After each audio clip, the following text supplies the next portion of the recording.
Bernard, on n'a pas besoin de présenter Bernard, qui est une lumière dans notre communauté. On ne se lasse pas de l'écouter, non seulement d'écouter ce qu'il nous dit, mais peut-être plus encore euh, d'écouter ce qu'il ne nous dit pas, c'est-à-dire ce que l'on entend entre les lignes. Et ça, c'est ce qui est le plus important, me semble-t-il, hein. Vous savez, comme il y a cette image à propos du texte de la Torah aussi, il y a les lettres noires et puis il y a le blanc entre les lettres qui est extrêmement important. Pour Bernard, c'est un peu pareil. C'est toute son expérience et toute sa vie et toute sa vision des choses qui est un enseignement pour nous, entre les lignes. Donc, mon cher Bernard, je te passe la parole et tu vas nous faire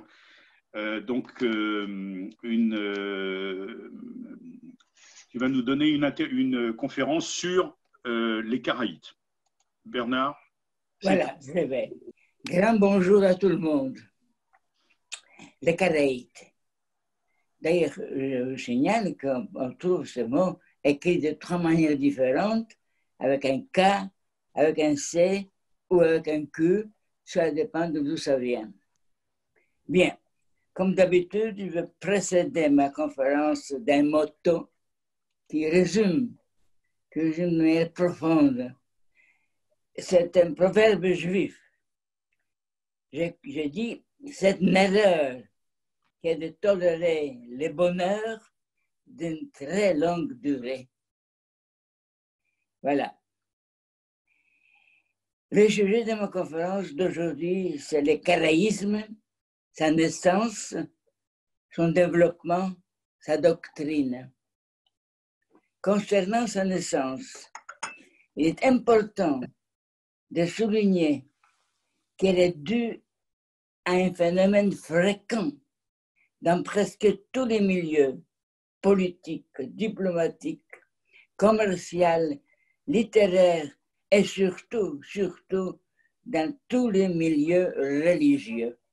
Je m'excuse de t'interrompre une minute. Stéphane, est-ce que ton papa peut être plus centré sur la caméra parce que là, il est trop à l'extérieur, il est presque à l'extérieur.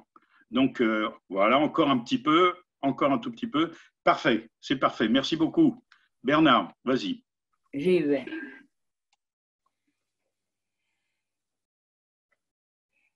Concernant sa naissance, dis-je, il est important de souligner qu'elle est due à un phénomène fréquent dans presque tous les milieux politiques, diplomatiques, commerciaux, littéraires et surtout dans tous les milieux religieux. Ce phénomène porte le nom de machloket en hébreu, que l'on peut traduire par désaccord, dispute, différends, controverses, tout ceci à la fois. La machloket dont je vais vous parler et qui est à l'origine des caraïsmes se situe à Babylone, dans un milieu religieux juif, au 8e siècle de notre ère, vers les années 750-760. Remarquons qu'il y avait de nombreuses machloquettes dans les milieux juifs, dans les milieux religieux juifs, comme par exemple Hillel Shammai, pharisien, sadducéen, comme d'ailleurs dans les autres religions, par exemple catholiques, protestants, sunnites, chiites. Je vais donc parler des machloquettes dans un milieu religieux juif de Babylone. Comme vous le savez, la communauté juive de Babylone était très importante et très savante, héritière des juifs qui ne sont pas joints à leurs frères rentrant en Judée sous la conduite de Esdras, de Néhémie et Zorobabel. Au 8e siècle de notre ère, à Babylone, qui était à cette époque sous la domination des califes arabes,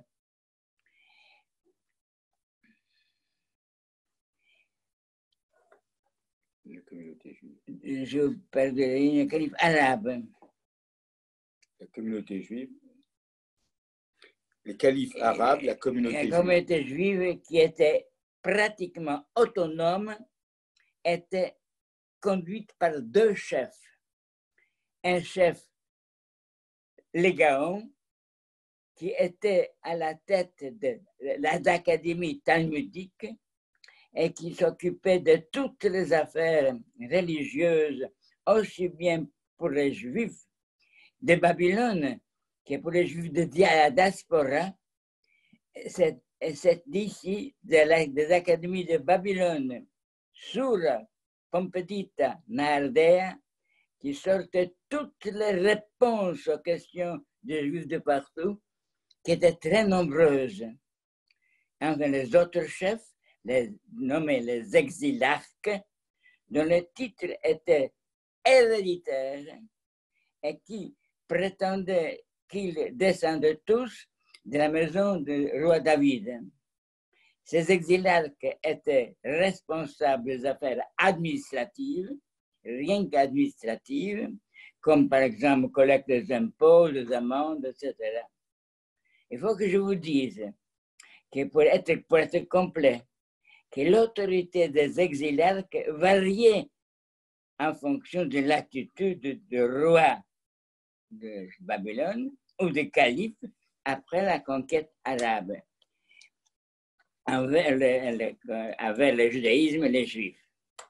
Or donc, vers 750 de notre ère, à la mort de l'exilarque Salomon ben Isdaï, c'est son neveu, qui a hérité parce qu'il n'y avait pas de fils, c'est son neveu, Hanan ben David, qui devrait normalement prendre sa succession.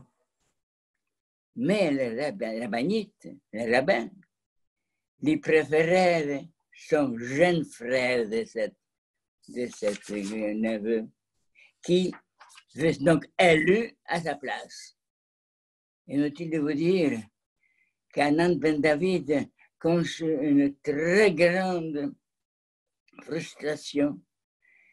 Dépité et en colère, il décide de quitter les rabbinites et de créer un mouvement rival, c'est-à-dire qui s'occuperait donc de la culture, de la religion, et de se séparer de la communauté rabbinite.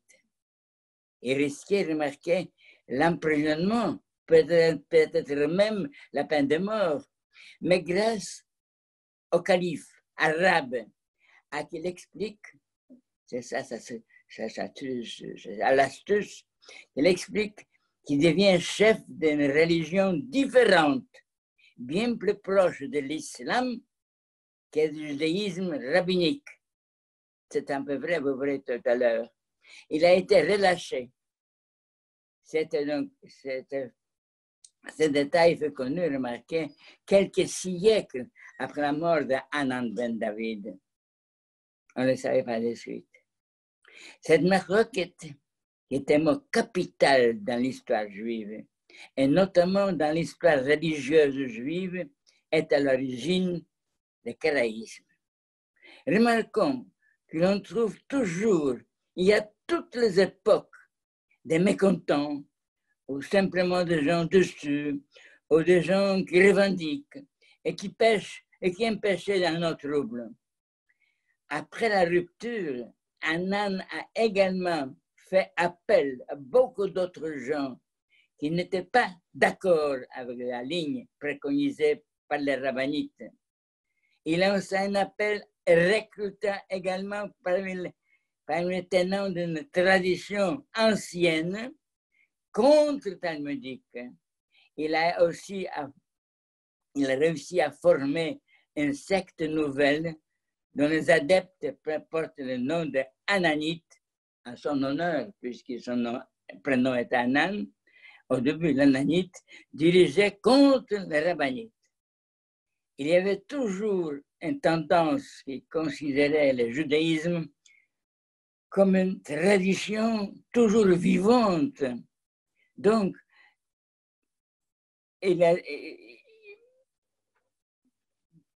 prête à se développer. Donc, prête à se développer continuellement et à lutter contre ceux qui croyaient le judaïsme immobile, fixé une fois pour toutes, tel que défini dans le Pentateuque. Qui est juif et qui n'est pas. Le mouvement a pris le nom de Karaïte au fils de l'écriture, nom employé pour la première fois au IXe siècle par Benjamin de Nahavendi et surtout par Daniel Al-Kumisi. Ce dernier appelle la communauté karaïte, déjà formée un peu partout, de la diaspora, a envoyé chacune au moins 5 représentants en Palestine. À cette époque, les Karaïtes se distinguaient des Rabbanites par les 14 points suivants. Premièrement, ils déterminaient les fêtes strictement par le calendrier lunaire. Et la fête de Hanouka n'était pas reconnue. On se déchaussait, remarquez, c'est ce qu'il a promis sûrement aux Arabes, on se déchaussait à l'entrée de la synagogue, laquelle n'avait pas de siège, comme la mosquée. La filiation était patrilinéaire et juif, celui dont le père était juif. La bar mitzvah n'était pas reconnue, n'était pas pratiquée. La cacheroute était similaire à celle des rabbinites, sauf qu'on pouvait consommer le lait avec la viande à la condition que les deux produits proviennent de 2 espèces animales différentes. On ne peut pas manger un morceau de la vache, de la vache, avec le lait de la vache.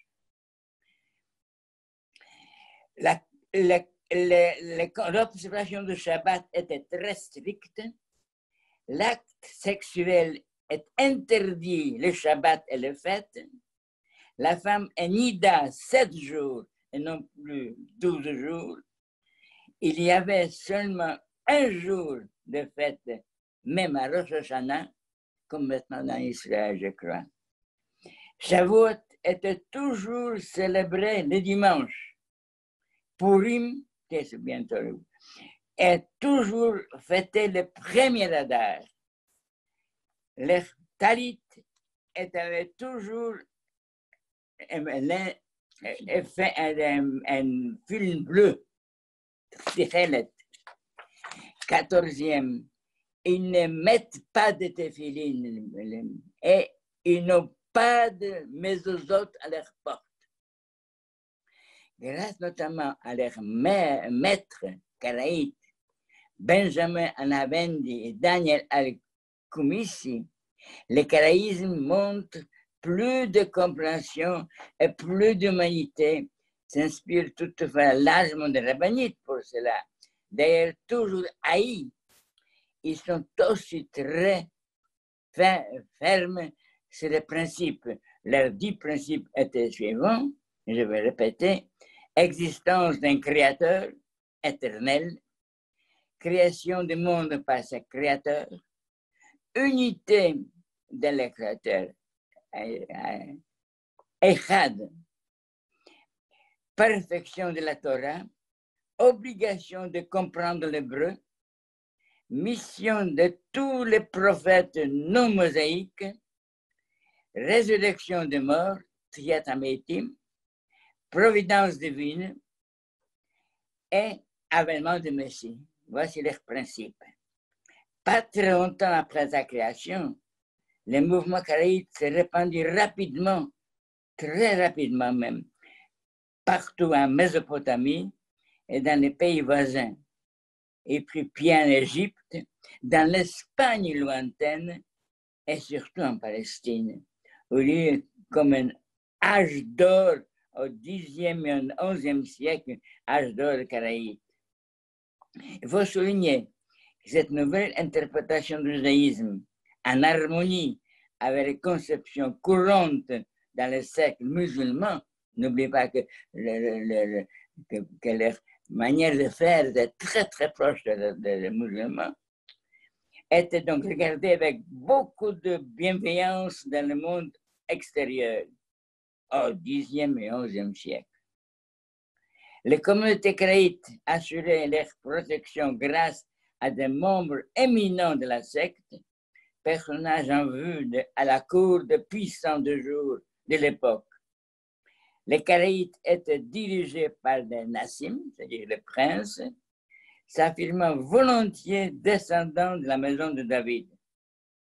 Ils s'enorgueillissaient de nombreux savants qui avaient autorité dans leur discipline, par exemple exégèse biblique, droit, philosophie, et surtout la langue hébraïque. L'apport intellectuel principal des Karaïtes, un peu moins maintenant, visait avant tout à prouver les erreurs du judaïsme rabbinique. C'était le but principal, c'était donc cette haine d'Anan envers les rabbinites qui ont voté pour le petit frère à lui.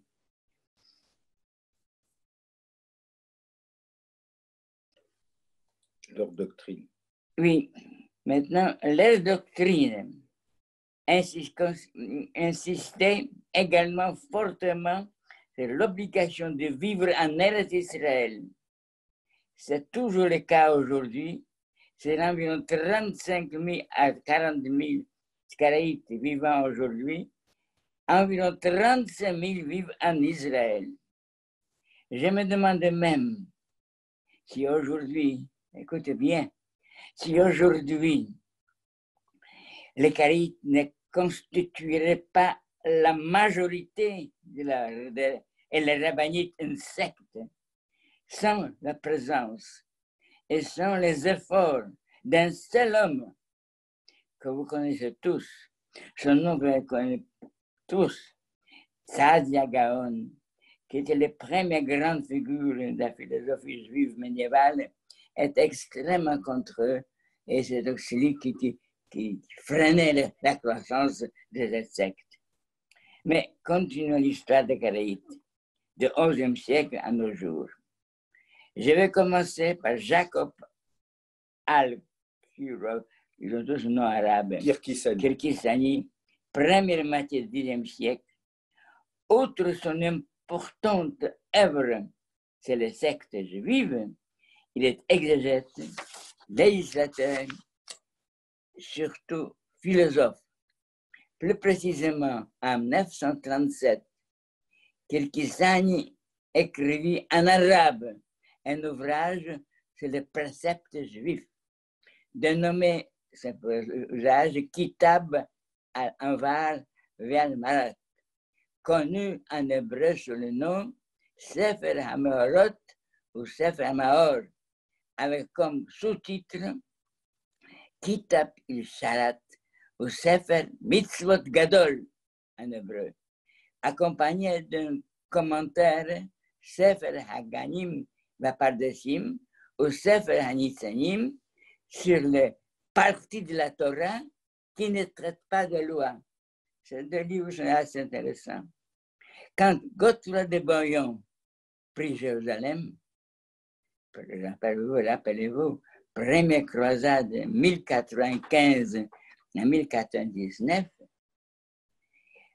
comme moitié des membres de l'importante communauté karaïte furent brûlés vifs dans une synagogue à la communauté rabbinite. Au XIe siècle, je dois citer encore Joseph ben Abraham et son élève Yoshua ben Yehuda, qui traduisit la Torah pour la première fois en arabe.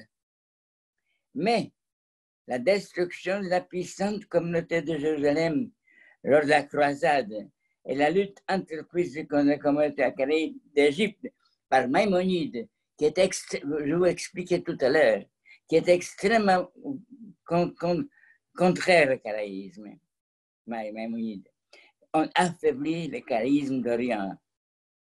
Après une forte période d'expansion avant l'an 1000, la communauté akaraïte a commencé un long reflux démographique surtout au sortir du XIIIe siècle, et ceci malgré la conversion des Khazars au khazaïsme.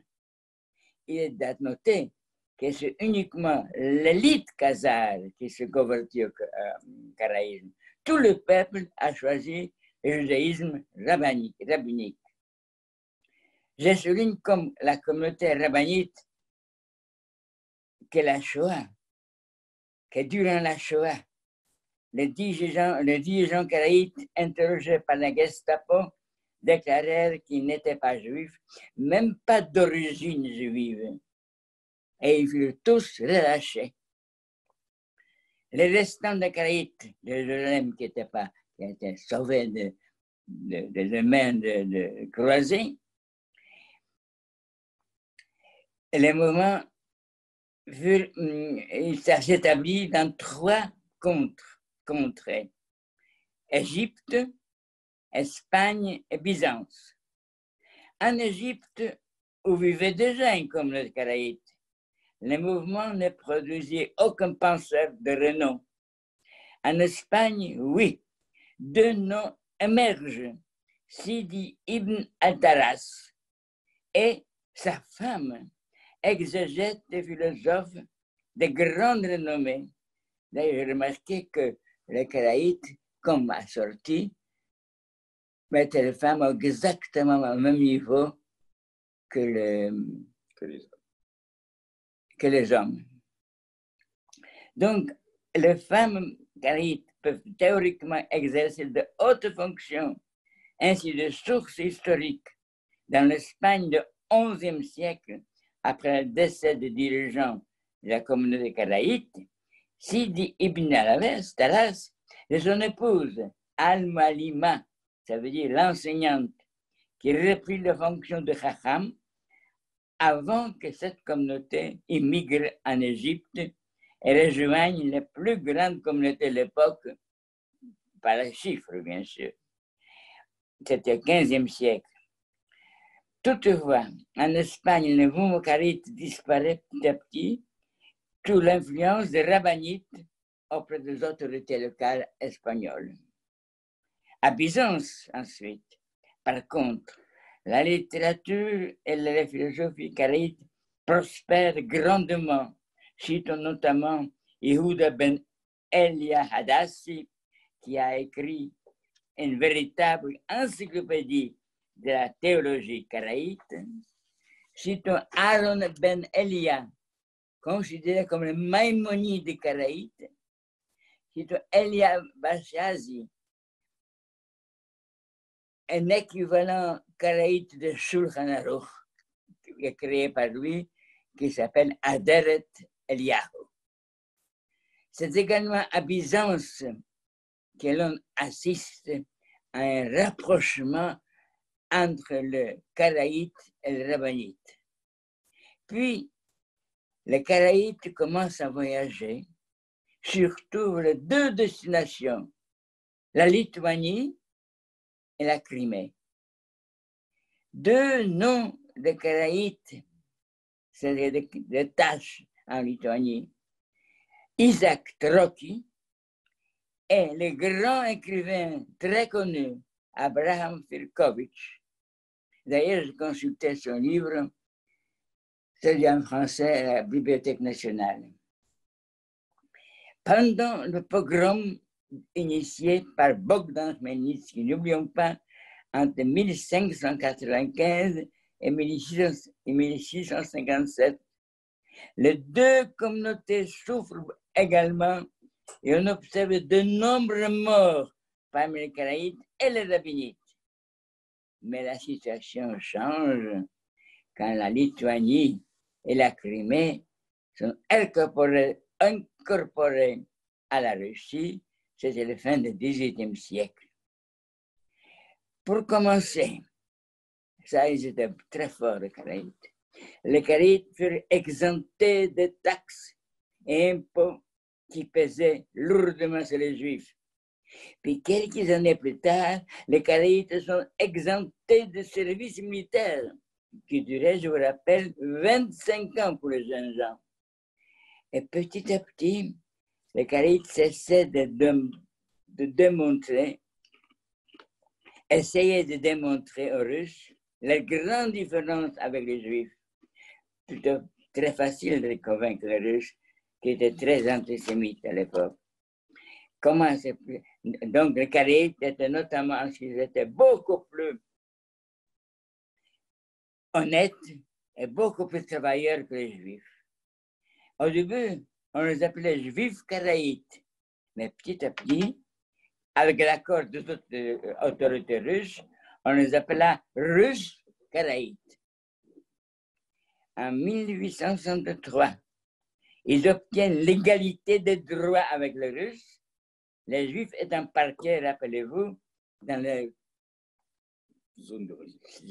terres réservées à eux, quoi. Après la révolution d'octobre, on dénombre 10 000 Caraïtes en Crimée. Vint la Deuxième Guerre mondiale et l'occupation nazie, la Crimée, comme la Lituanie, tombe sous le joug nazi. En ce qui concerne les Caraïbes, les autorités nazies ont consulté tous les érudits Caraïbes, dont surtout l'érudit Kalmanovitch, qui ont déclaré tous, peut-être pour sauver leur vie, de toute manière, que les Caraïbes ne sont nullement d'origine juive. Les Caraïbes furent donc déclarés non juifs et ne furent nullement persécutés par les Allemands. Il est à noter que le comportement des Caraïbes devant la Shoah était empreint d'indifférence totale vis-à-vis des Juifs. Peut-être bien, pour être bien vu par les chrétiens, les Caraïbes affirmaient partout qu'ils descendaient des Sadducéens et que ce sont les pharisiens qui sont coupables de la mort de Jésus. Ils ont d'ailleurs obtenu un statut à part de l'Empire russe juste avant la Première Guerre mondiale, même vers 1910, afin de renforcer encore leurs différences avec les Juifs, dans le contexte où les pogroms dans l'Empire russe sont devenus réguliers. Le Congrès des Caraïbes décide de ne plus autoriser les mariages, il y avait lieu dans son temps, de ne plus autoriser les mariages entre rabbinites et Caraïbes, même ni d'accepter que les rabbinites qui les souhaitent deviennent Caraïbes.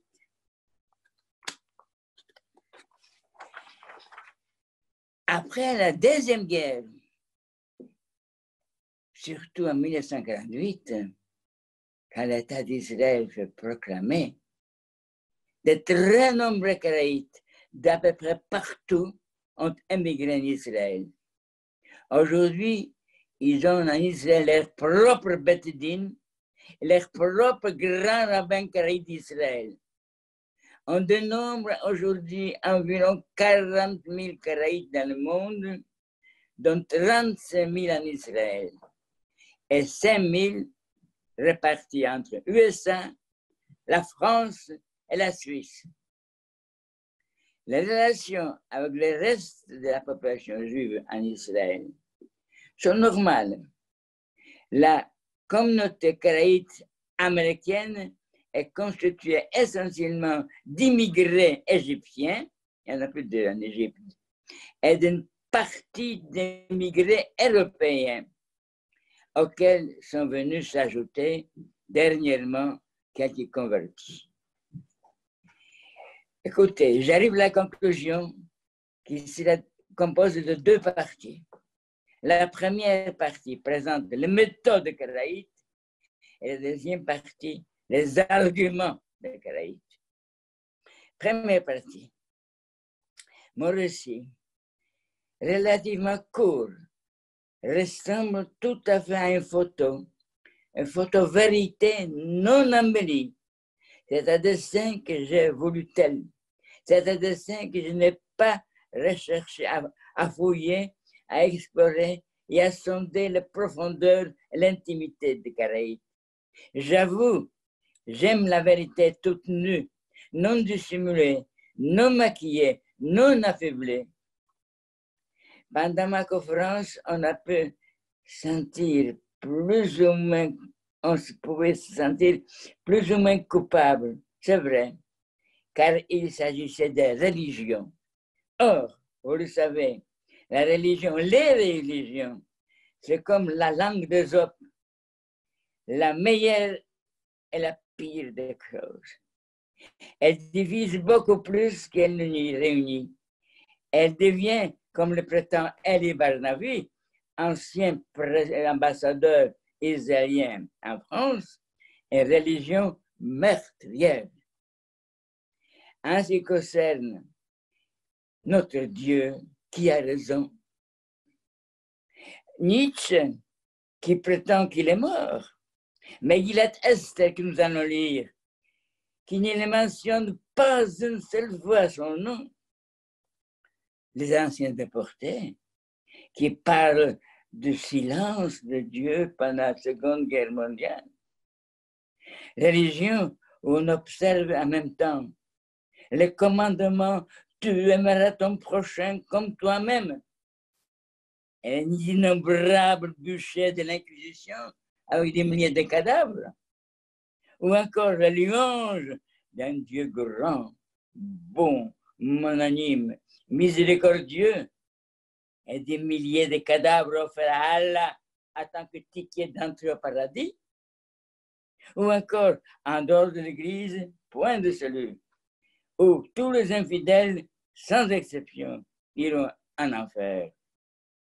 Par contre, le Talmud, notre Talmud, le Talmud rabbinite, suggère que tous les saints, parmi les gentils, qui respectent les 7, je dis bien les 7 lois noachites, ont tous, sans exception, leur place dans le monde à venir.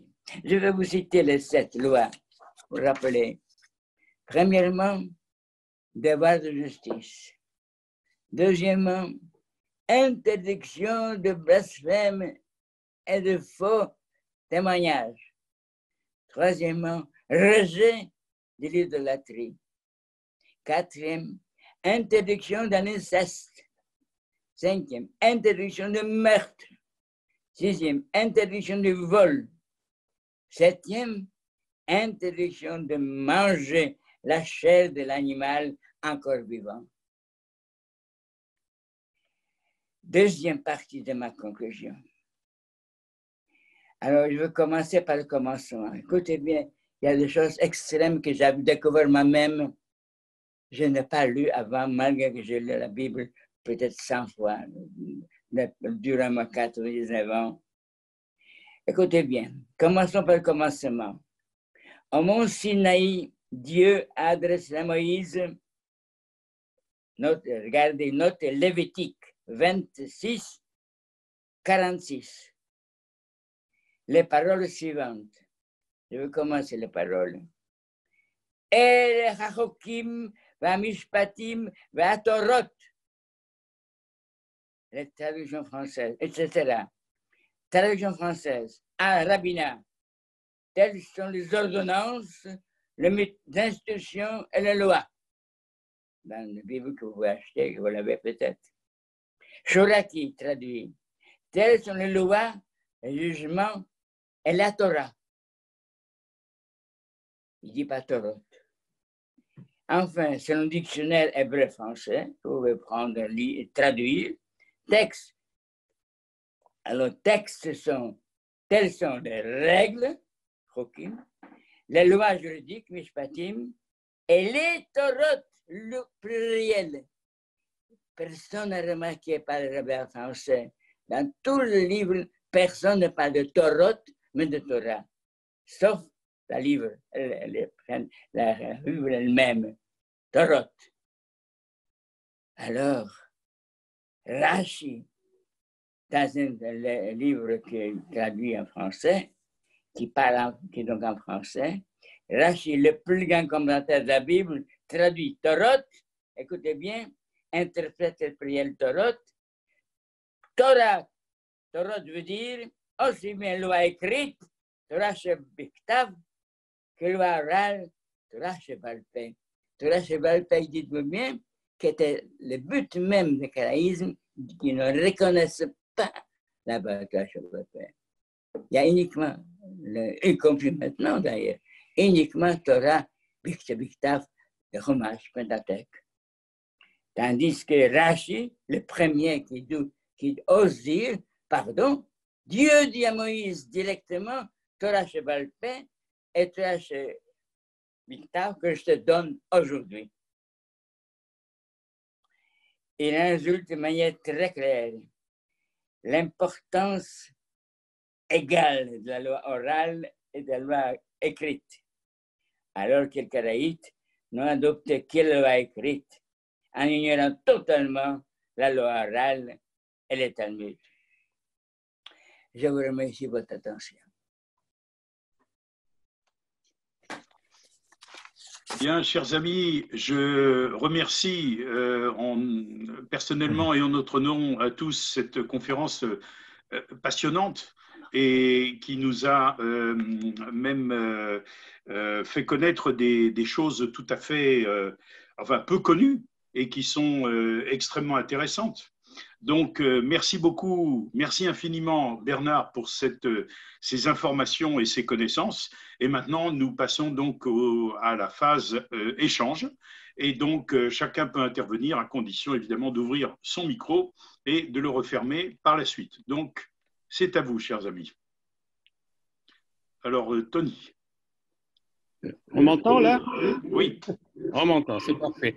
Écoute Bernard, merci beaucoup. Le karaïsme est assez mal connu aujourd'hui et tu as eu 1000 fois raison d'aborder son histoire. Je vais avoir quelques réserves par rapport aux descriptions que tu as données. D'abord, sur le début du karaïsme, je ne sais pas grand-chose. Il y a une analyse très serrée chez des érudits dont je ne suis pas, sur l'origine, sur l'histoire de Hanan, sur son rapport à l'islam. Certains disent que ce sont des légendes. La question n'est pas tranchée. Donc, c'est déjà un peu différent dans la manière dont tu l'as décrit, mais je ne peux pas parler de ce que je ne connais pas très bien. Sûr et certain, il n'y a pas l'ombre d'un doute, le karaïsme, comme son nom l'indique, même si le nom, ils ne le reconnaissaient pas eux, mais il leur a été attribué à partir du 9e, 10e siècle, est un courant, moi je ne dirais pas une secte, parce que le mot secte est peut-être dans notre langage aujourd'hui inutilement négatif. C'est vrai qu'en anglais, sectarian movement n'a pas la même force péjorative que des mouvements sectaires. On dirait plutôt aujourd'hui schismatique. Je ne sais pas si c'est hérétique ou pas, mais schismatique. Et c'est vrai que le karaïsme est un schisme dans l'histoire de la pensée juive, puisqu'ils se reconnaissent tous comme juifs. D'accord ?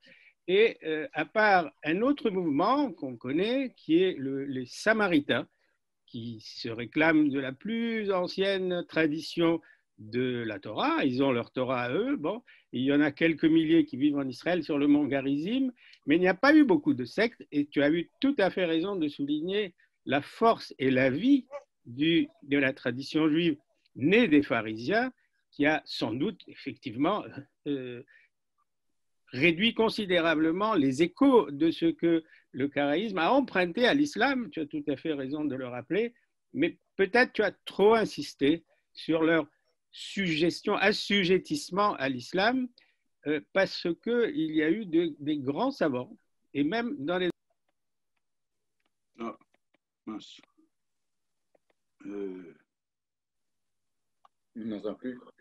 Ouais, il a fermé son micro. Ah oui, pardon. Oui, c'est de ma faute. Non, c'est de la mienne. Oui, pardon. Tu répètes tes dernières phrases parce que j'ai fait une mauvaise manip. D'accord. Les dernières phrases concernent le rapport entre les Karaïtes et les Rabbanites, comme on l'a dit. Et leur relation avec l'islam, sur lesquelles tu as insisté, Bernard, je crois qu'elles étaient plus complexes, plus ambivalentes. Tu as rappelé, par exemple, que les femmes avaient droit de participer comme les hommes, aussi bien aux offices qu'à la recherche, enfin qu'aux considérations sur la halakha, ce qui n'est pas du tout musulman, on en conviendra. Mais je vais aller du côté juste des sciences en rappelant de nouveau, une fois de plus, que pour les Karaïtes, le Talmud n'est pas une référence. Et ça, c'est sûr et certain. C'est pour ça qu'on les a appelés Karaïtes, c'est-à-dire ceux qui ne reconnaissent que la Torah chez Birtav, la Torah qui est écrite et non pas la Torah orale. Et il y a eu, c'est là-dessus que je veux insister, il y a eu des courants de savants, mais on va préciser dans quelles conditions, qui étaient des Karaïtes. Les périodes sont différentes de ce point de vue-là. Il y a eu sur la halakha, c'est-à-dire sur la loi juive, il y a eu effectivement des domaines qui ressemblent à ce qu'on avait recherché dans le monde rabbinique. Par exemple, sur le calendrier, ils avaient besoin, tu as rappelé qu'ils ne croyaient qu'au calendrier pour reconnaître les fêtes, ils ne croyaient, comme les musulmans, qu'à l'apparition du croissant de lune. Mais ils recherchaient quand même dans la Torah, évidemment qu'ils vénéraient, des éléments qui pouvaient justifier leur insistance sur l'apparition du croissant de lune pour les fêtes. L'astronomie aussi, pour des raisons religieuses, c'est vrai, mais ils avaient besoin de l'astronomie pour des raisons religieuses, pour savoir là aussi comment déplacer les fêtes. Bon. La zoologie, c'est-à-dire les éléments qui permettraient de savoir ce qui est cachère, ce qui n'est pas cachère. La botanique, la médecine, et ce sont pour des raisons peut-être théologiques, mais ça s'est développé. Ça s'est développé. Je passe sur la philosophie. Je ne veux pas en parler aujourd'hui, sur les rapports des Karaïtes, des savants karaïtes et de la philosophie médiévale juive. Je ne veux pas insister sur leur rapport à Aristote, sur la philosophie qui était leur sienne. Mais juste, et je veux terminer là-dessus pour pas monopoliser la parole, il se trouve que j'ai étudié une période un peu idéale, c'est-à-dire le 14e, 15e siècle, dans l'Empire, pas encore ottoman, mais disons à Byzance, comme tu l'as rappelé, qui a été une période un peu un autre âge d'or dans les liens entre karaïtes et rabbinites. Pour toutes sortes de raisons sociologiques ou même idéologiques sur lesquelles je ne veux pas revenir, mais je veux indiquer l'importance de ces rapports-là. C'était limité dans le temps, il n'y a pas de doute. Mais il y a parmi eux des astronomes et il y a eu même un très grand mathématicien, puisque vous savez que c'est un peu mon domaine. Et par exemple, un karaïte qui s'appelle Kalev Afendopoulos, qui était un maître karaïte, a eu lui-même pour maître un grand savant juif qui s'appelle Mordechai Contino, qui vivait fin du 14e, début du 15e, sur lequel j'ai beaucoup travaillé, c'est pour ça que je peux en parler. Et ce Kalev Afendopoulos c'est exceptionnel, c'est vrai, avait une culture mathématique, astronomique, extraordinairement riche, extraordinairement positive, et qui reste encore, pour ceux que ça intéresse, un domaine de recherche.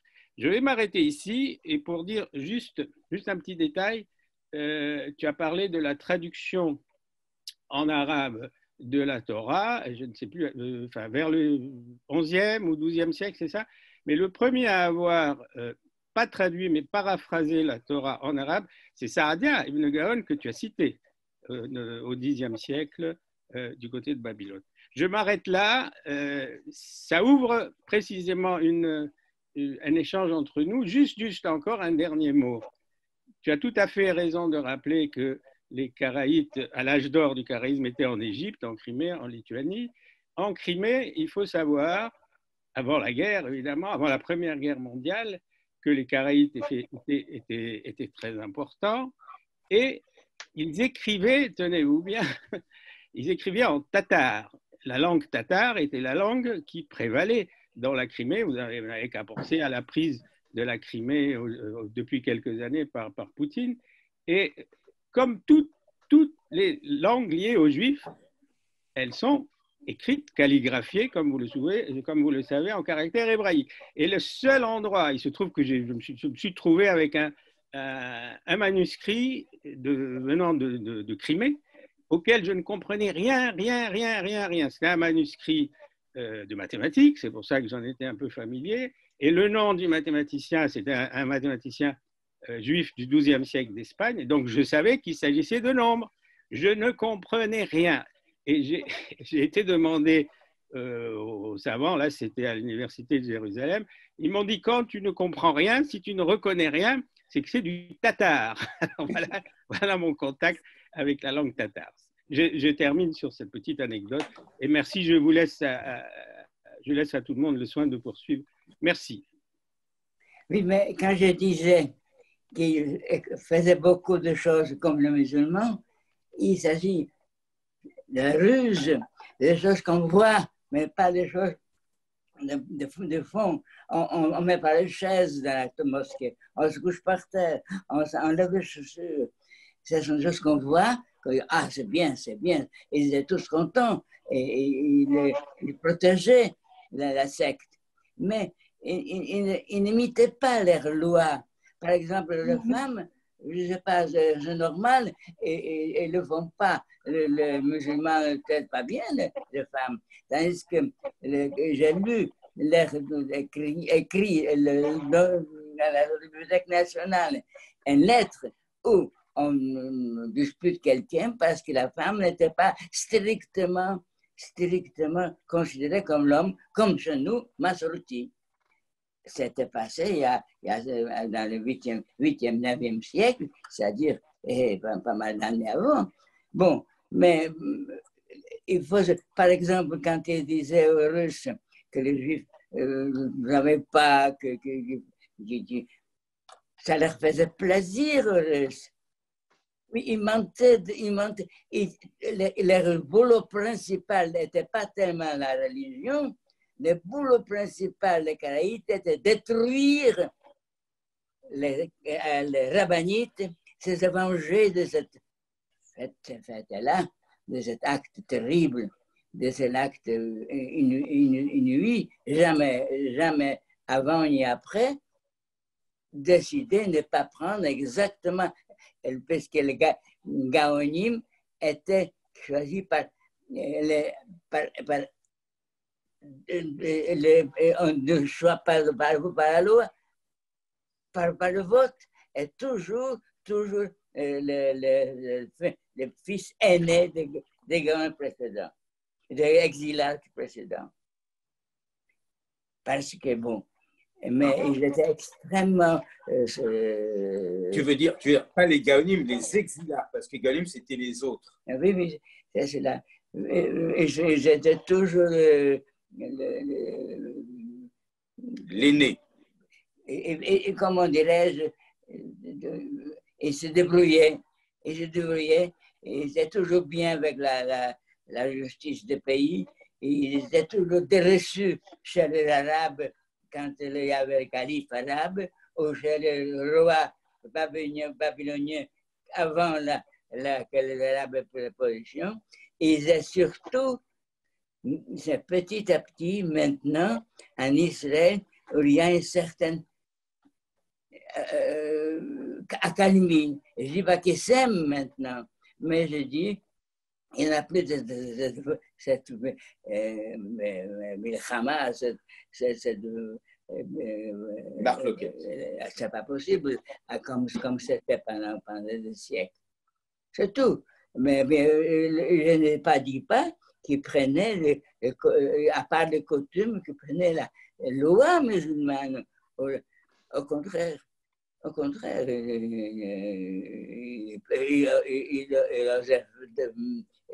une femme karaïte était le chef en Espagne, chef de Karaïte en Espagne. C'était un petit peu avant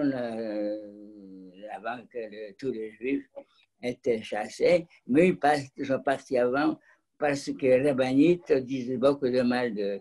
D'ailleurs, je vous remarquez que beaucoup de mal ils sont subis par Maïmonide, parce que Maïmonide ne pardonnait pas aux Karaïtes d'abandonner la loi orale.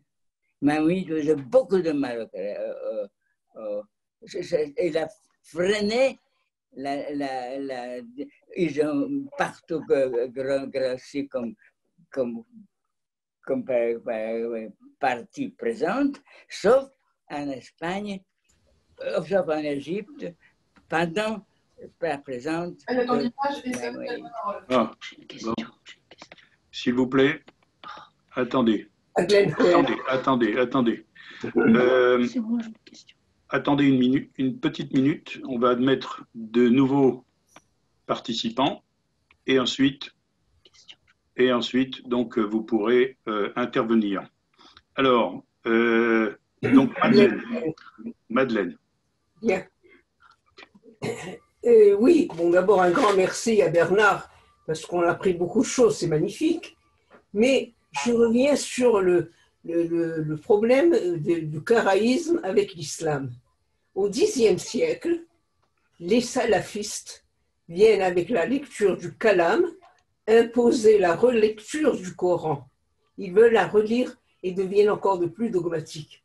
Et c'est à la même époque que les karaïtes eux-mêmes ont voulu relire la Torah et la rendre plus dogmatique en ne s'intéressant qu'à l'écrit. Je crois qu'il y a une grande similitude, une grande acculturation à ce moment-là pour cette philosophie de la relecture des textes, et là, dans l'ambiance, et c'est le Xe siècle justement, où les karaïtes ont leur, comme l'a dit Bernard, leur grande, le moment d'or, si l'on veut dire. Et je crois que c'était ça l'acculturation, parce que ça s'est fait en même temps. Pendant que les musulmans relisaient le Coran par l'intermédiaire des salafistes, pour ne s'attacher qu'à l'écrit, eh bien, les karaïtes ont relu la Torah de la même façon et de la même chose. Et c'est là où Bernard a raison de dire, ils ont pris, en fait, ils n'ont pas pris le dogme musulman, mais la méthode musulmane de reprendre la lecture de façon dogmatique. Bernard, si tu veux répondre. Je veux une chose que peut-être pas assez souligner. Les juifs actuels, les rabbins, nos plus grands rabbins, n'ont pas, même ceux qui ont traduit en français également, la Pentateuque, n'ont pas du tout souligné le fait que Dieu n'a pas dit Torah, il dit Torot. Mais qu'est-ce que ça veut dire Torot? Les Torot. Comment traduire? Rashi, osé, Rashi. Mais personne n'a souligné ce qu'il dit Rashi. Personne. Est-ce que peut-être ils ne savaient pas lire français à l'époque? Il a écrit en français, Rashi. C'est en français. Il a dit que la Torah au pluriel, parce qu'il n'y a pas qu'une Torah. D'ailleurs, nous connaissons Torah Sheba'al Peh et Torah Sheba'al. D'ailleurs, reprennent en hébreu, prenez vous verrez, Torah. Or, la traduction de rabbinat actuelle ne met pas Torah, il met Torah. Je crois qu'il y a une question ici. Marlène, tu veux… Oui. Oui, on a une question. Oui, j'ai une question qui est très courte et très simple, soit pour Tony, soit pour Bernard. Est-ce qu'on connaît l'origine du mot karaïte? Est-ce qu'on connaît la définition? Est-ce que ça a un sens? D'où est-ce que vient ce mot karaïte, ce nom karaïte? Tu l'as dit? J'ai dit, c'est l'écriture. Ah, pardon. C'est la Torah. Écrite. Ah, d'accord, pardon. La Torah écrite. Le mot hébreu, c'est l'ikro. D'accord. D'ailleurs, ils font ce que dit la Torah. Quelqu'un dit tout à l'heure, actuellement, on ne tient pas compte de la lune en Israël pour fixer les fêtes. On fixe d'avance, un an d'avance, prenez un calendrier, vous avez la fête. Or, on ne sait pas comment sera la lune dans un an. Tandis que Karaïte fixe tout. Dans la Torah, à un moment donné, on dit, je n'ai pas cherché la phrase, qu'on peut bouillir la viande dans le lait. L'agneau dans le lait de sa mère. L'agneau dans le lait de sa mère. Le chevreau. Autrement, ils ont dit, oui, on peut manger le lait et la viande à une condition, que c'est l'agneau et le lait d'agneau. Ce n'est pas la poule dans le lait d'agneau. C'est ça qu'il faut voir. Ils ont fait, la seule chose, c'est que peut-être, je ne sais pas aussi méchant vis-à-vis des rabbinites, mais il faut vous dire que cette marloque, on connaît pas mal de marloques. Par exemple, la séparation de protestants catholiques, la séparation de pharisiens et de sadducéens. Bien sûr, il y avait une discorde, mais ça ne passait pas par les mots de merde. Pratiquement dit, je te tuerai. C'était quelque chose d'extraordinaire. La façon de se défendre d'Anan. Mais vous vous rendez compte, normalement, les rabbinites devaient désigner lui, pas son frère. Pourquoi son frère? Merci. Mais ensuite, non seulement ça, mais qu'est-ce qu'ils faisaient? Mais ils continuent la bataille. Quand ils ont vu les Russes, on ne sait pas ce qu'ils ont dit aux Russes, mais connaissent l'antisémitisme des Russes. Et quand ils disent nous sommes beaucoup meilleurs, nous sommes plus honnêtes, nous travaillons plus. Ça, c'est les Juifs. Mais c'est que les Juifs, tiens, si on leur dit, ils vont avec plaisir. Mais partout, ils disaient mal les Juifs. Et il y en a 2 personnes qui combattaient contre eux, 2 personnes, je viens de citer les 2 noms. Sargon, je ne sais pas de quelle manière, mais on sait qu'il ne combattait pas contre eux, c'était à Babylone. Et puis Maïmonide, là aussi, je ne sais pas s'il combattait, mais les 2 Maïmonides et Sargon combattaient de manière normale et juste. Parce que quand on lit ce qui est pas, comment peut-on dire que Talal Balpes n'existait pas? Peut-être, mais comment? Mais c'était même le principe du judaïsme. Je dirais même la beauté du judaïsme. Regardez bien, précisément lui réside dans la Torah orale. Regardez bien toutes les machins, condamnations à mort dans la Torah écrite. Dans la Bible, il y en a plus de 63, je lis le mot mot, yamut. Tandis que vient un rabbin, vient Akiva, qui interdit la peine de mort. Qui interdit la peine de mort. Mais c'est quelque chose qui est contre la peine. Torah orale dit n'existe pas, c'est perdre l'essence même du judaïsme. Notre beauté dans le monde entier, c'est le Talmud. Dans le monde entier, personne n'a aussi de choses. Dans l'Italie, à un niveau culturel, religieux, s'entend.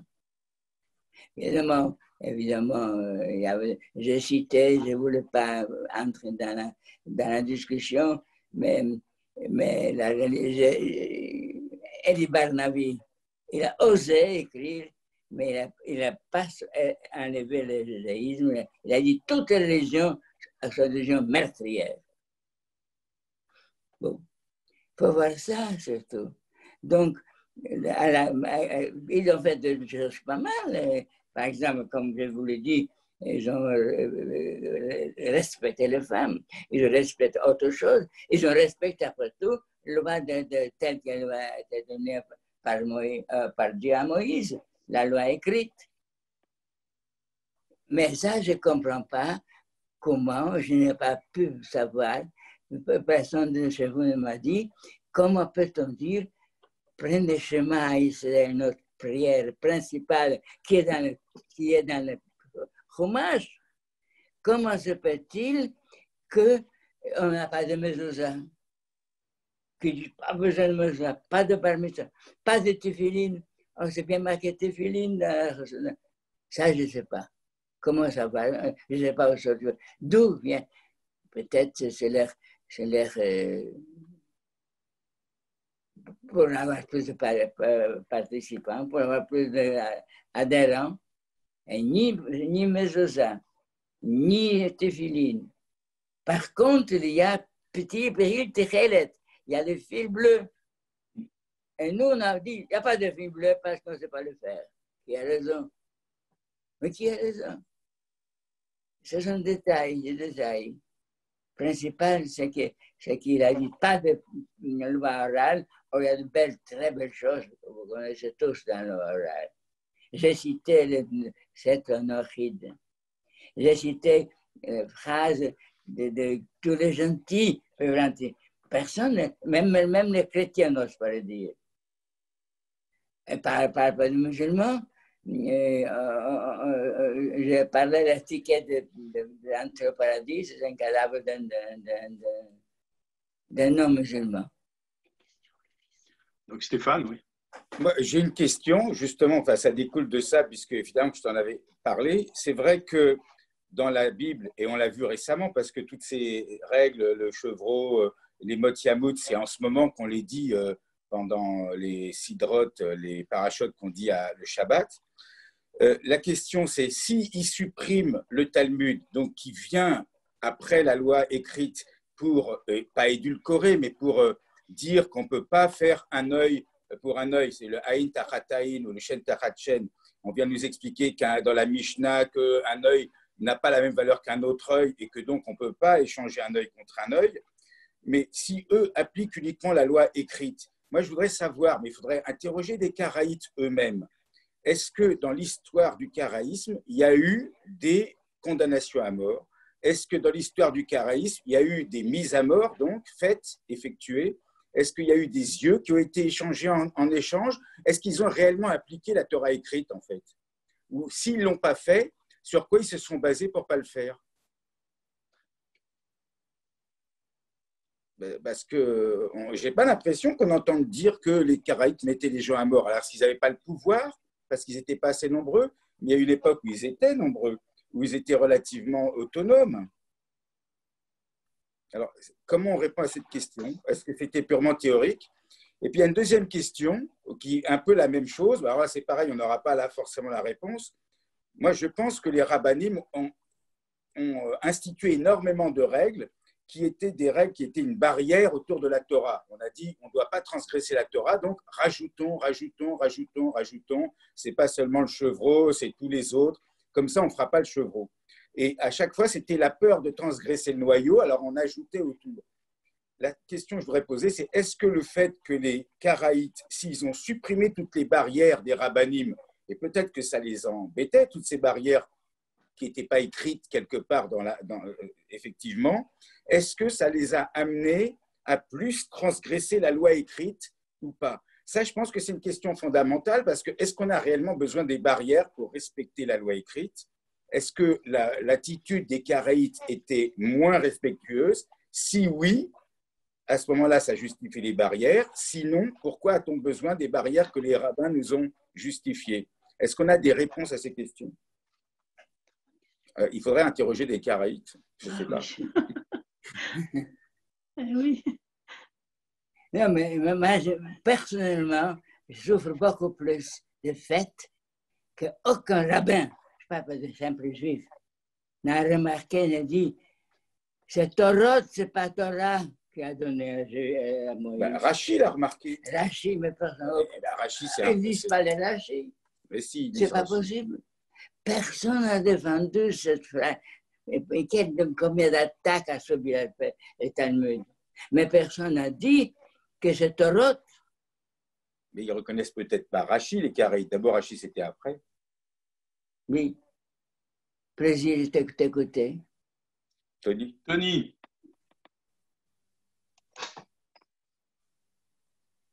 Il n'a pas le son. Ouvre ton micro.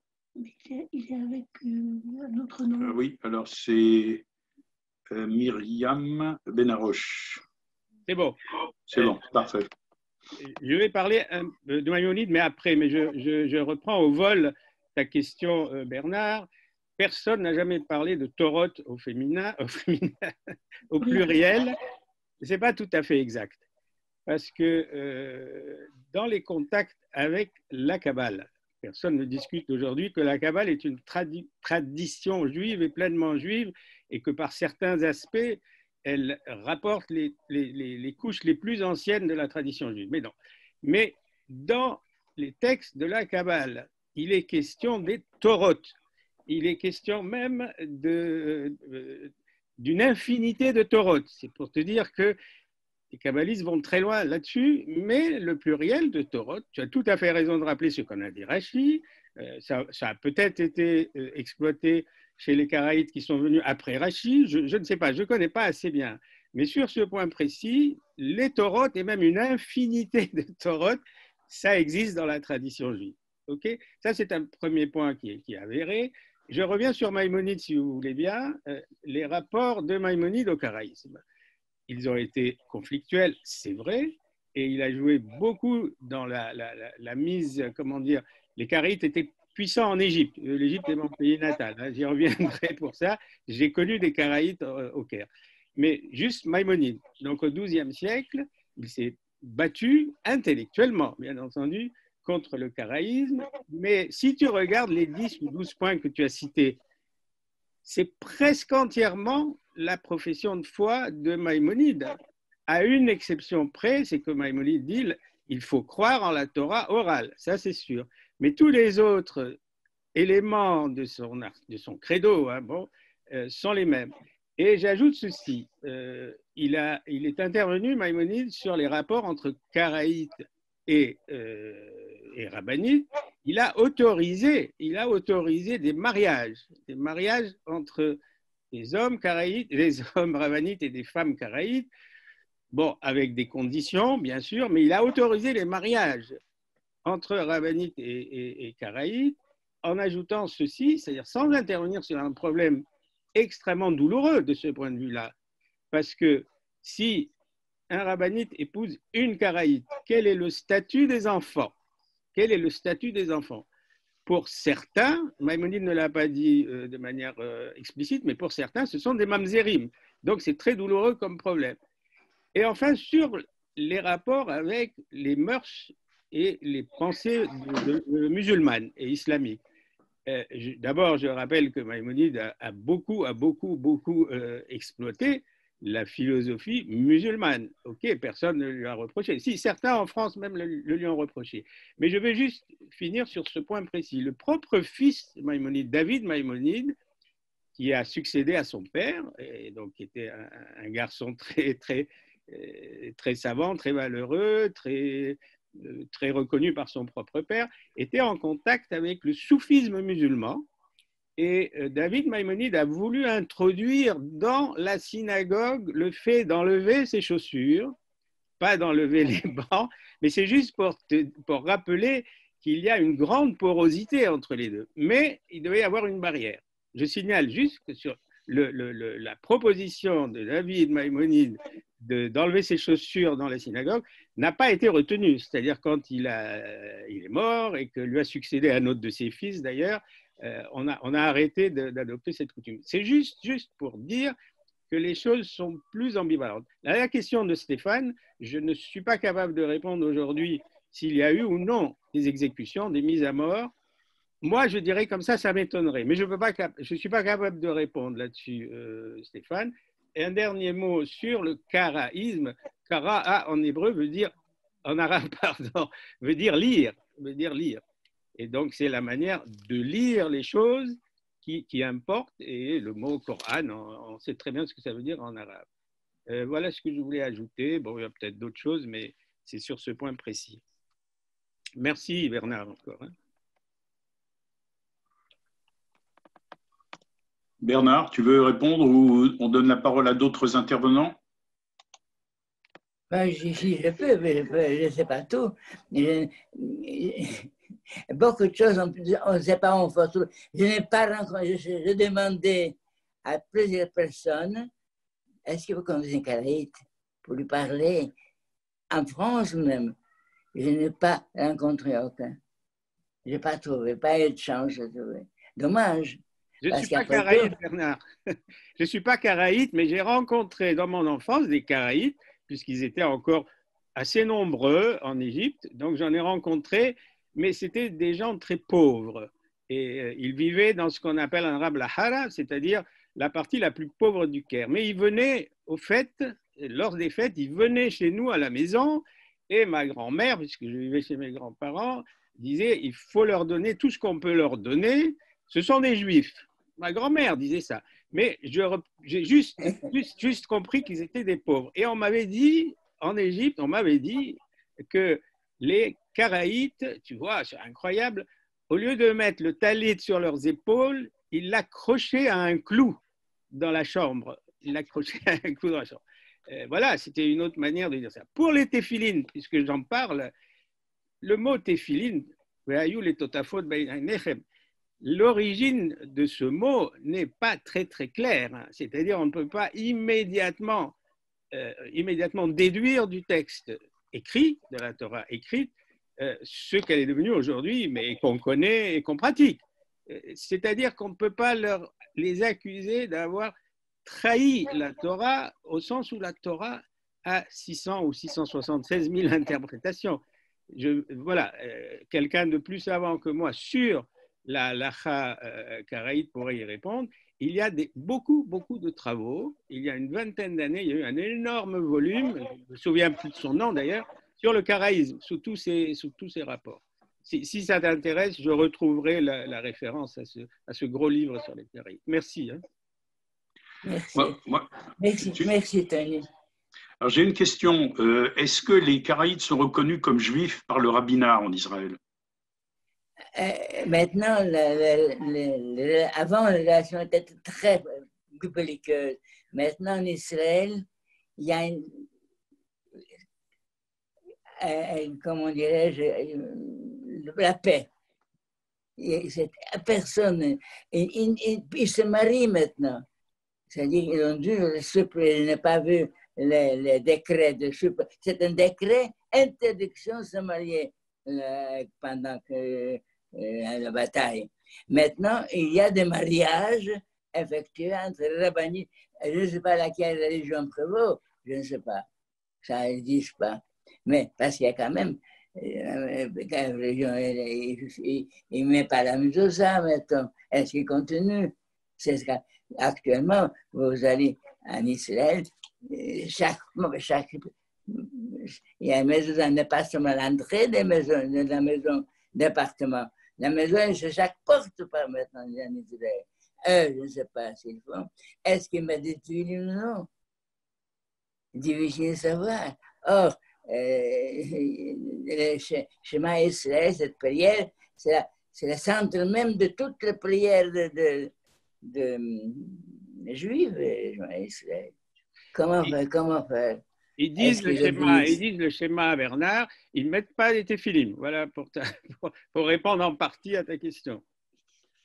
Et leur situation aujourd'hui en Israël ressemble en partie à la manière dont on a accueilli les falachas. C'est-à-dire, ils n'étaient pas sûrs de les considérer comme des juifs. Finalement, le rabbinat a accepté. Les falachas, le rabbinat avait essayé de leur imposer de prendre une goutte de sang, comme s'ils devaient à nouveau être circoncis. Et les Kohanim des falachas ont refusé. Et la question a été, il y a eu une décision. Tous ceux qui sont venus en disant « nous étions juifs et nous avons la Torah de Moïse pour nous », on a fini par les accepter comme juifs. Ce qui n'empêche pas qu'il y a beaucoup de problèmes et beaucoup d'affrontements parce qu'ils sont noirs aussi. Voilà, il faut le dire. Mais il n'y a pas d'affrontement maintenant. C'est calme entre Karaïtes. C'est calme entre Karaïtes et les autres. Oui, pour ce que j'en sais, entre les Karaïtes et les autres, oui, tu as raison. Mais tu as raison aussi, parce que je connais un peu à l'université de Jérusalem, il y a des Karaïtes, enfin il y a des Juifs qui se disent Karaïtes et descendants de Shabbata et Tzvi, tu vois, c'est-à-dire de ce grand schisme du XVIe siècle, XVIIe siècle, où Shabbata et Tzvi, à un moment donné, pour échapper à la mort, a accepté de devenir juif. Et il y a eu des descendants de devenir musulmans. Et oui, c'est pas mal le lapsus, oui. Et puis, il y a eu des descendants de ces mouvements-là qui existent toujours, d'ailleurs, même en Israël, qu'on appelle les Doulmé, et qui ont participé à tous les événements révolutionnaires post-18e, 19e siècle. Mais juste pour dire que j'ai croisé des Karaïtes qui se disaient Karaïtes et qui se disaient en même temps descendants des Doulmé. Bon, voilà, c'est une information qui ne vaut que par rapport à ce que j'ai connu. C'est possible. Mais il y a toujours des gens ce qui est vrai, ce que j'ai lu dans un ouvrage karaïte, qu'il y avait toujours bien avant eux des opposants au Talmud. Contre Talmudistes, on les appelait, en Israël. Il y en avait. qui disait comment c'est possible. La principale chose à dire, il y a impossible de dire ça, c'est pour toujours. Le Torah ne change pas. Tout change, disent-ils. La vie change, la loi change, l'homme change. Mais le Talmud représente le changement. Mais il y a même maintenant regardez, le Covid change, on a le vaccin qu'on a préparé, ne va plus rien bientôt. Tout change. Qui fait changer ça? Alors pourquoi d'ici on ne changera pas le Pentateuque, qu'on dirait ne va pas tout, ça bouge plus. Pourquoi pas? Si c'est pour mieux peut-être. Il y avait toujours comme ça, les gens, même avant. Et lui, Hanan, il était très intelligent. Il a ramassé en espace de quelques années des milliers. Faites ça maintenant, c'est pas possible. Il a ramassé, pourquoi? Par mensonge. Qu'est-ce qu'il a quand on a lâché? Il est allé voir le calife en Mésopotamie en disant, moi, je suis contre, je suis beaucoup plus proche de vous. Il mentait parce qu'il n'était pas beaucoup plus proche. C'était deux choses extérieures. Enlever les chaussures, Moïse a enlevé les chaussures devant le feu, rappelez-vous, quand le buisson brûlait. Bon, ça c'est une bricole, mais il y a des gens qui cherchent toujours à modifier. Pierre Hazard voulait parler, je crois, Bernard. Oui. Peut-être nous parler des Karaïtes aux États-Unis, que je connais peu. Hein. Vas-y, Pierre. Pierre va parler. Oui. Pierre, ouvre ton micro. Voilà. Merci beaucoup pour cet exposé très intéressant. Je ne connais absolument rien en Caraïbes. J'ai beaucoup appris. Et j'ai beaucoup appris à la fois de Bernard et de l'intervention de Tony. Alors, moi, la question que j'avais, c'est un peu lié à ce que disait Tony sur les donmés. Moi, je croyais que les donmés, parce que ça se prononce donmé en turc, donmé, comme le donneur, ça veut dire retourner. Et donc, les gens qui se retournent, quoi, qui tournent, quoi, qui changent. Et moi, je pensais que les donmés, j'avais lu un article de Gershom Scholem sur les donmés, dans son livre « Le mécanisme juif », et je pensais que les donmés, c'était les descendants des juifs qui s'étaient convertis, non pas forcément à Shabtai Tzvi, mais à l'islam, un peu comme des Maranos. Et en fait, on les a retrouvés beaucoup dans l'Anatolie turque. Et donc, c'est la question, c'est une mise au point. Est-ce que ce sont des descendants des juifs convertis à l'islam qui ont fait un peu comme des Maranes, ou enfin, en fait, quand on les a retrouvés, ils avaient perdu l'origine. Ils avaient des pratiques juives, mais ils ne savaient pas pourquoi. Ou alors, est-ce que c'est effectivement des descendants des gens convertis avec Shabtai Tzvi, voilà, ou en mélange des deux? Voilà ma question. Je peux répondre là-dessus. Je ne sais pas l'origine en turc du mot dounmé, mais… Si, quand tu dis doner, quand tu achètes un doner kebab, c'est le même. C'est vrai que tu connais un peu de turc. C'est possible, ouais. Hein, je ne sais pas. Mais pour répondre à ta question, les dounmé, aussi bien Scholem que tout autre, ce sont lorsque Shabbatai Tzvi a accepté de se convertir à l'islam, sinon le sultan allait lui couper la tête, a accepté de devenir musulman. D'accord? Alors, la plupart des rabbinites qu'il avait suivis, ou a fortiori ceux qui l'avaient combattu, ont dit, vous voyez à quoi ça a abouti. OK.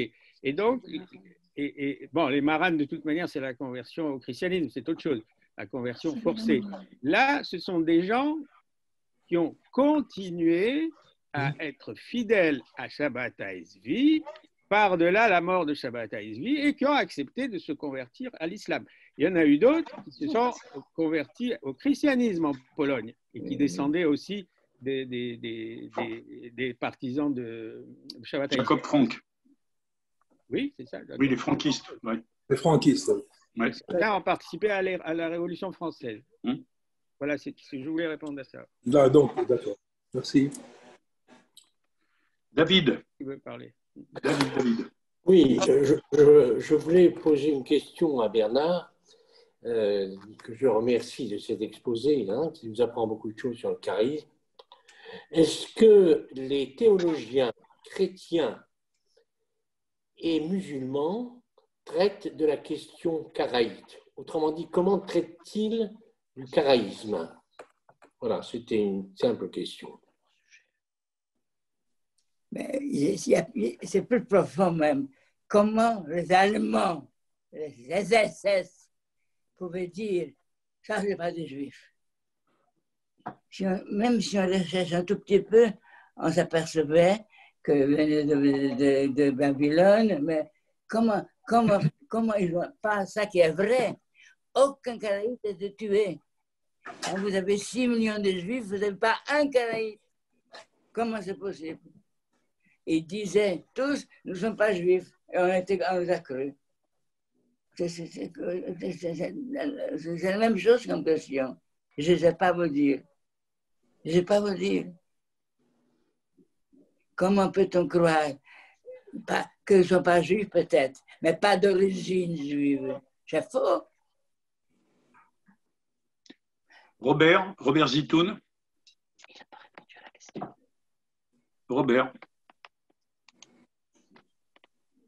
Robert, ouvre ton micro.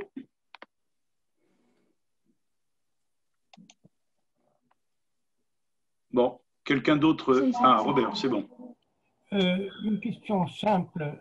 J'ai l'impression, à t'écouter, Bernard, d'abord, je dois te dire que tu as vraiment fait un exposé formidable qui nous a éclairé sur, en tout cas moi, sur un sujet que j'ignorais pratiquement complètement.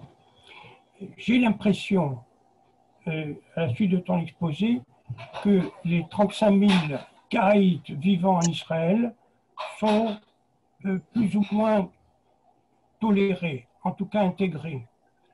Tolérés sur le plan religieux, je n'ai pas l'impression qu'ils soient marqués par une opprobre de la... Non, pardon. Non, c'est moi. Excusez-moi. Alors, attendez. Robert, si tu m'entends, réactive ton micro.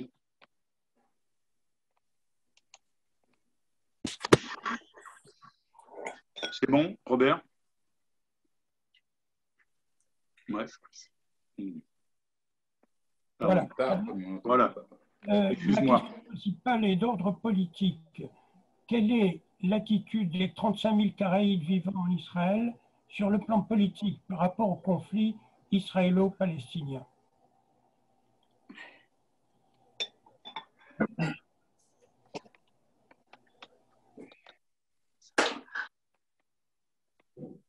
Bon.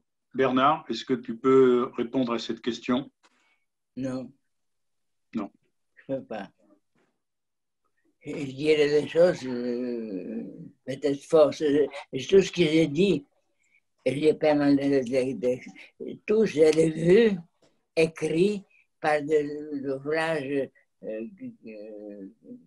digne de foi. Bien sûr, on ne peut pas jurer, mais il y avait beaucoup de choses que j'ai avancé. Mais il sait que j'ai assez. D'habitude, quand j'ai une conférence, elle dure plus longtemps. Là, je ne pouvais pas trop parler. Je ne pouvais pas répondre à cette question. Je me posais cette question aussi. Tout à fait, Tony. Tout à fait. C'est normal. Imagine-toi que j'ai lu la Bible, j'ai 99 ans, au moins 90 fois. Je n'ai pas remarqué, sauf cette fois-ci, les phrases de Rachi. Il y a des choses qu'on passe. Je n'ai jamais vu. Quand j'ai vu ça en islam, ce n'est pas possible. Même le grand rabbin de France n'a pas lu. Il aurait quand même parlé au moins une fois que la loi est Torah, pas Torah. Je te donne de Torah, voici, c'est le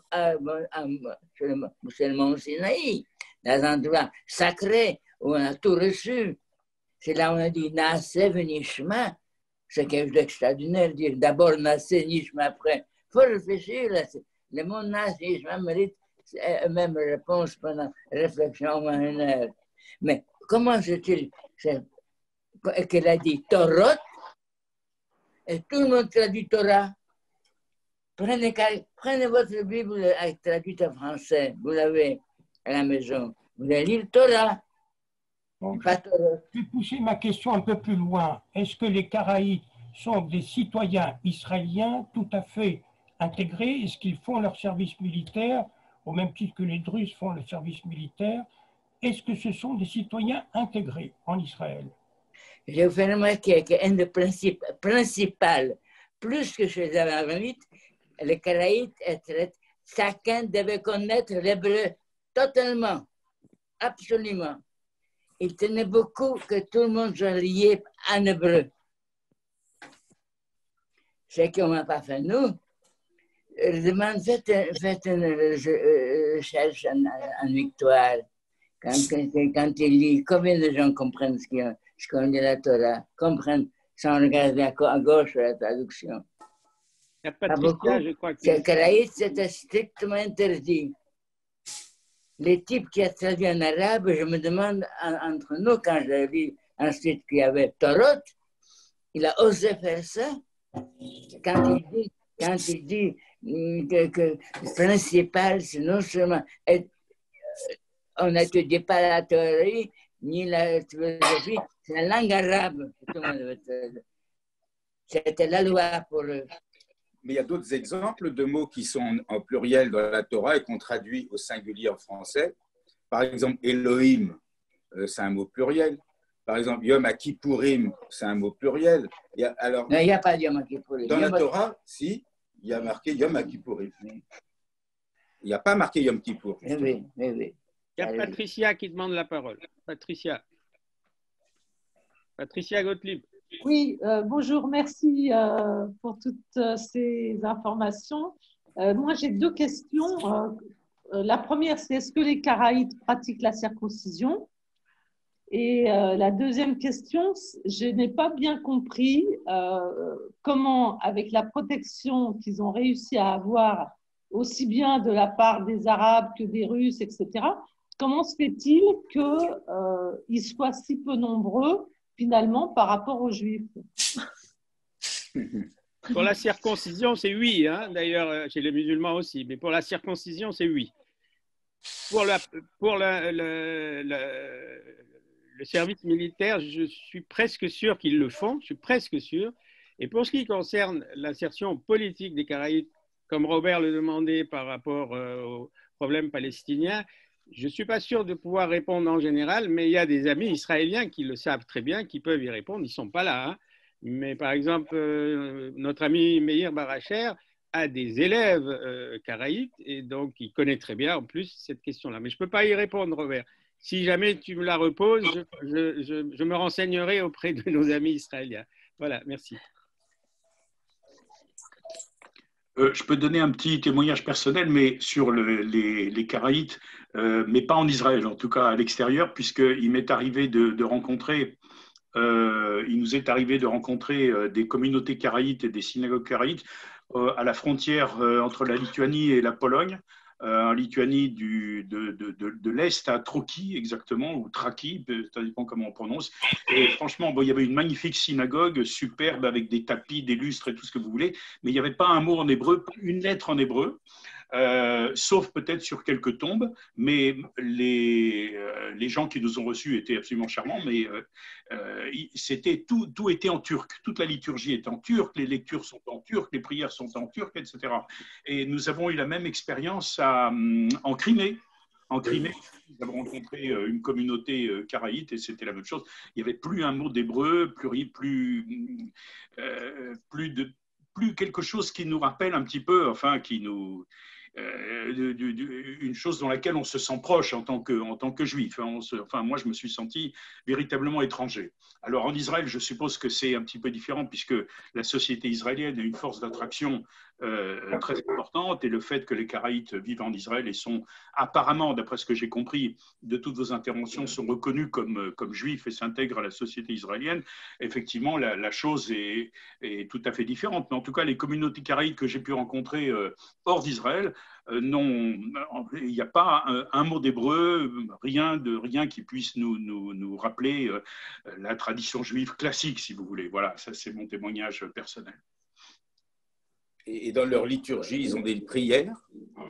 Il y a bien sûr, il y a enfin, d'après ce qu'on a pu voir, hein, il y a une liturgie, il y a des maîtres, il y a des gens qui respectaient pas Shabbat. Des officiants. Pas Shabbat, non, ils travaillaient Shabbat. On avait l'impression d'être vraiment dans une espèce de, je sais pas, de secte ou de communauté qui n'avait plus grand-chose à voir. Ils avaient une allure, enfin, le monsieur qu'on a rencontré avait une allure un peu de turc, oui, traditionnelle.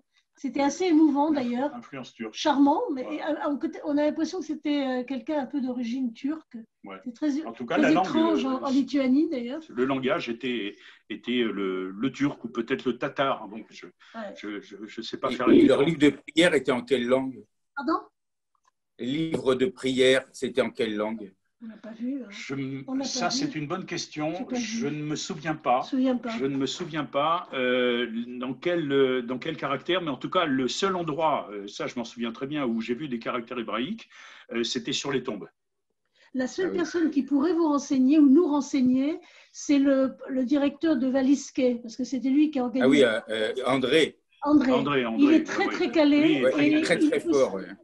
On pourrait lui poser la question, effectivement. Oui, ça, je suis en contact avec lui. Je peux lui poser je pense qu'il aura sans doute une réponse. Et lui, il a une puis ne pas respecter Shabbat, ce n'est pas forcément une preuve. Il y a beaucoup de juifs qui ne respectent pas Shabbat. Bien sûr. Non, David veut parler? Oui, David, oui.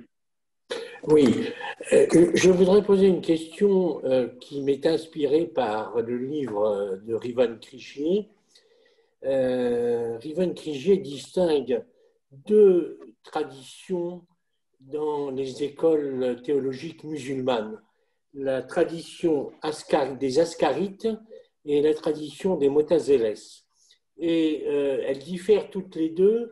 Elles sont d'abord identiques toutes les deux en ce sens que la prédétermination divine est très cruciale.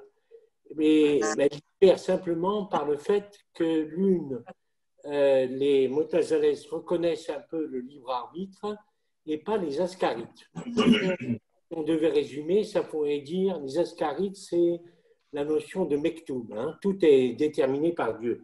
Alors, je voudrais savoir si on peut rattacher les Karaïtes à l'une ou l'autre de ces deux traditions.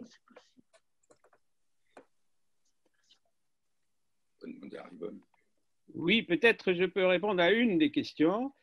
Très certainement, de ce que j'en sais, les Karaïtes ont été très marqués par ce qu'on appelle en arabe avec l'accent les Mu'tazilites, c'est-à-dire ce que tu as nommé les Mu'tazels.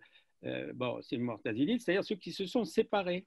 C'est ça que veut dire en arabe le mot Mu'tazilite, mais pour certaines de leurs conceptions théologiques, oui, ils sont proches, par exemple, ils sont atomistes, hein, dans leur traité philosophique.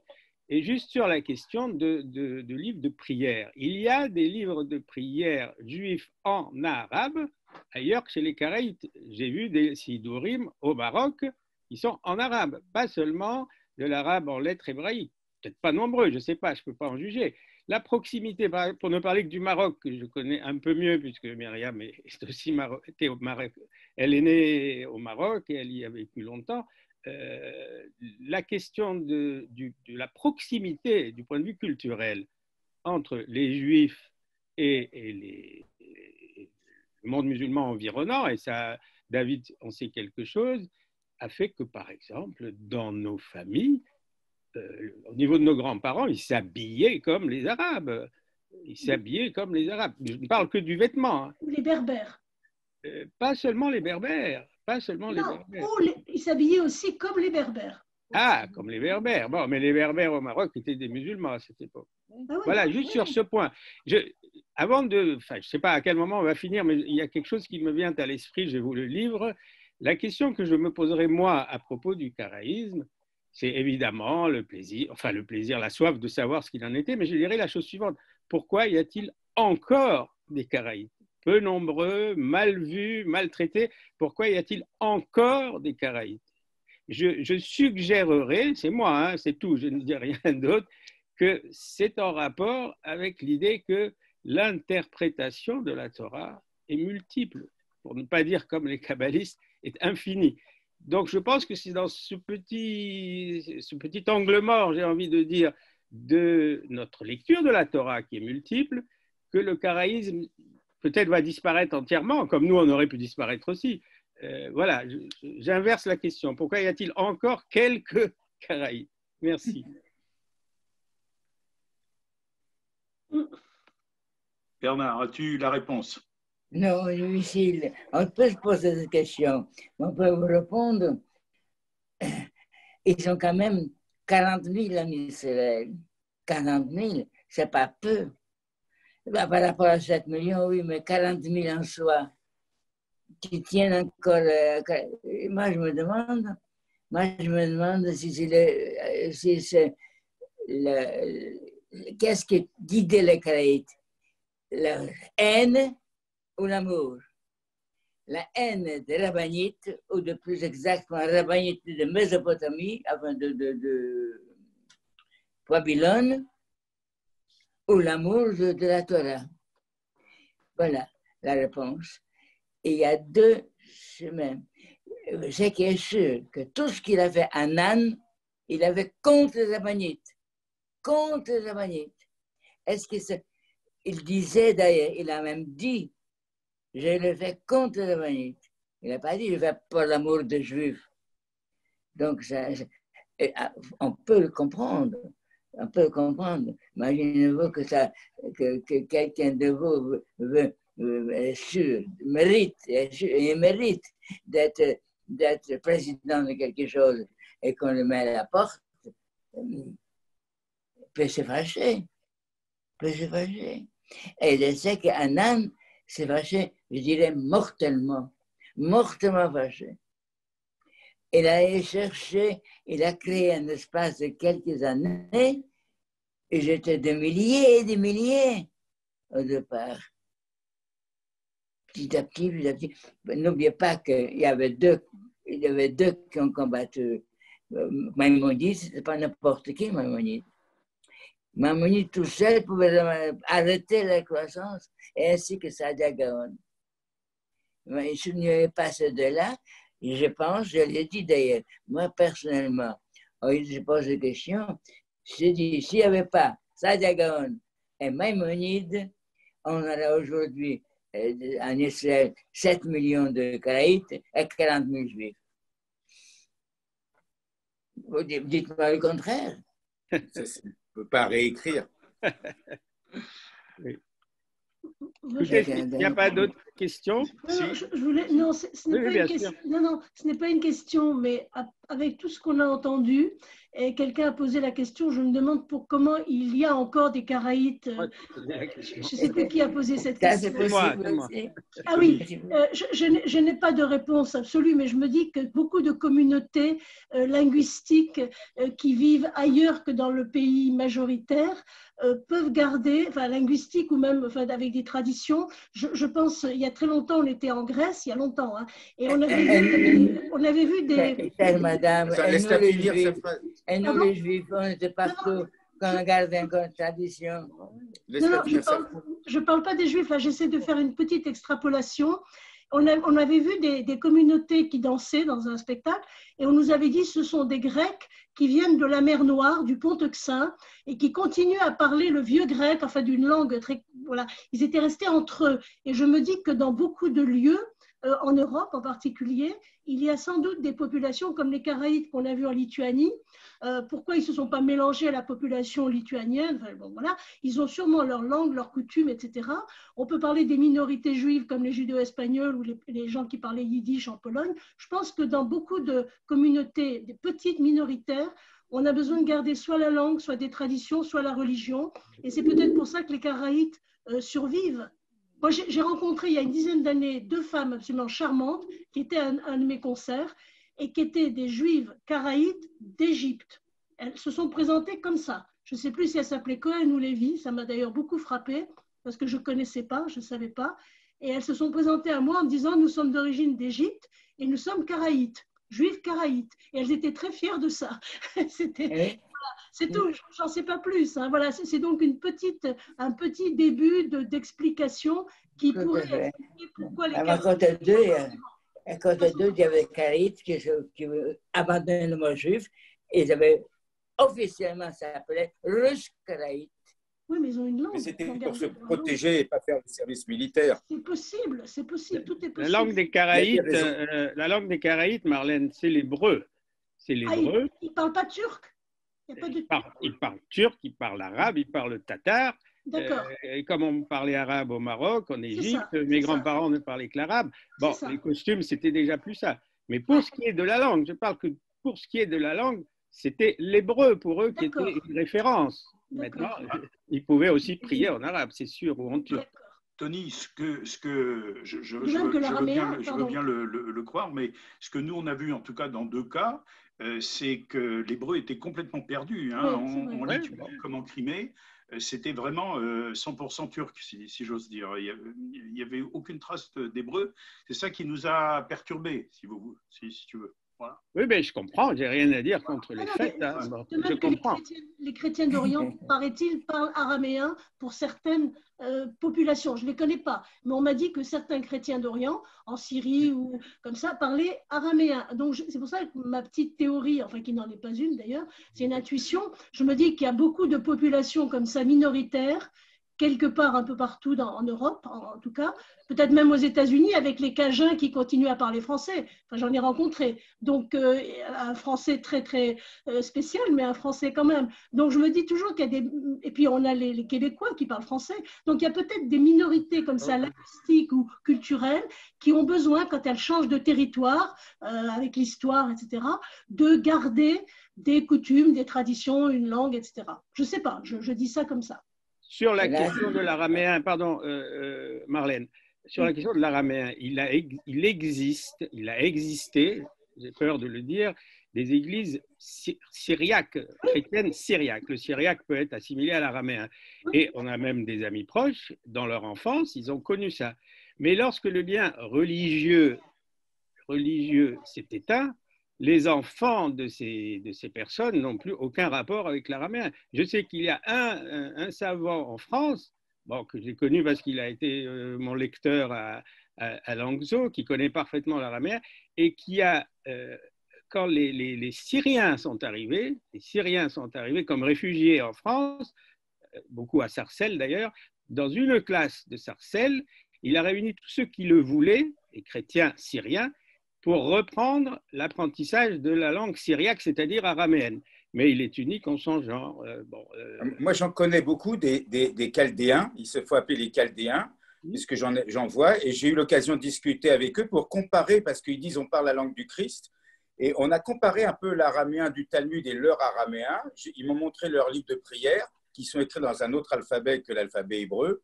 Et ce n'est pas exactement le même araméen. En fait, c'est un araméen de l'Est. C'est peut-être ce qu'on appelle le syriaque. Ils continuent de prier dans cette langue parce qu'il y a toujours des églises. Il y en a une d'ailleurs, ce n'est pas à Sarcelles, mais à côté, elle est à Saint-Brice-la-Forêt. Et ils continuent, ils ont énormément d'enfants, c'est des familles de 10 enfants. Et ils continuent de parler l'araméen. Et moi, j'ai eu l'occasion, j'en connais beaucoup, parce que je suis médecin et dans la région où ils sont, et j'en ai vu beaucoup comme patients. Et on a beaucoup parlé de ça, et c'est vrai que ce n'est pas la même chose. Mais c'est parce qu'ils étaient minoritaires là où ils étaient en Irak ou en Syrie, qu'ils ont maintenu une tradition religieuse basée sur leur langue. Ce n'était pas que la langue. Tout à fait raison, Stéphane, tout à fait raison. Pour ce qui est de la langue du Christ, évidemment, tout le monde connaît le psaume 22, il apparaît dans l'Évangile comme Eli, Eli, lama sabachthani, c'est-à-dire de l'araméen. En hébreu, ce serait lama azaphtani. Oui. Non, tu as tout à fait raison, Stéphane. Mais il y a aussi de Maran. On peut apprendre pas mal de choses de Maran. Il y a quelque chose de commun. Encore Maran, il n'y a pas longtemps, faisait des matzot la nuit. Personne ne voyait au Portugal. Oui, bah oui, c'est ça, c'est le même phénomène. J'ai le même phénomène.